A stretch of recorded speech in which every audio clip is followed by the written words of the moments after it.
Further, he says the flowing waters of the Ganga inspired him to improvise and invent ragas that were earlier considered to be beyond the range of Shehnai. So, in these lines, it is said that we come to know about the talent of Ustad Bismillah Khan. He was so inspired and motivated by the river Ganga that it provoked him to improve his performance, and he also invented many ragas that was considered impossible to be produced by a Shehnai. But Bismillah Khan worked hard and he invented different sounds with the Shehnai. Then in the sixth paragraph, he says, at the age of 14, Bismillah accompanied his uncle to Allahabad Music Conference. So he went with his uncle to Allahabad Music Conference. Then in the next line, at the end of his recital, Ustad Fayaz Khan patted the young boy's back and said, work hard and you shall make it. Recital is performance, that is vocal performance.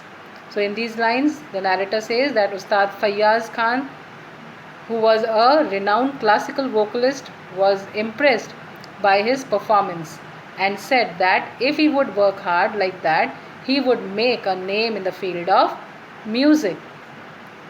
So Ustad Bismillah Khan, as he started going to the conferences, he played his music, he played Shehnai, and it was appreciated by the people, the great maestros or the great musicians of those time.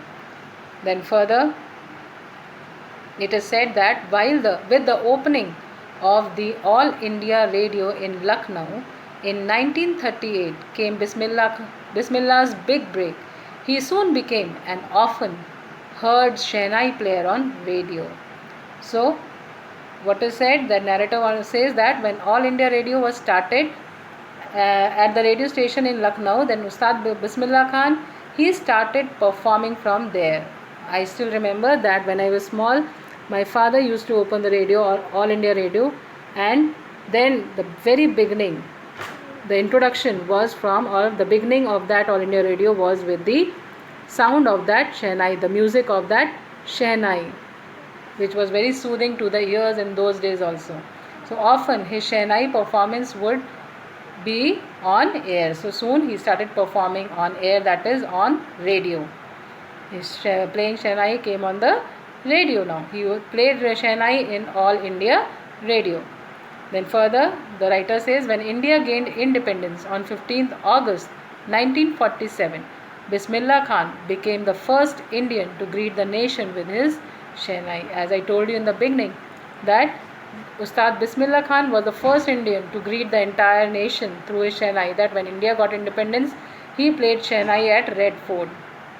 That was the memorable occasion, and he played the Shehnai because India was about to get freedom. Then further, he says that he poured his heart out into Rag Kafi and from the Red Fort to an audience which included Pandit Jawaharlal Nehru, who later gave his famous Tryst with Destiny speech. Means, in these lines, the narrator wants to say that the rag that was played by Ustad Bismillah Khan on the occasion of the independence of India was Rag Kafi. He played it from the Red Fort. And after his performance, the first Prime Minister of India, that is Pandit Jawaharlal Nehru, gave his famous speech, Tryst of Destiny. So this was a speech, and before the beginning of the speech, he played his rag, or he played Shehnai.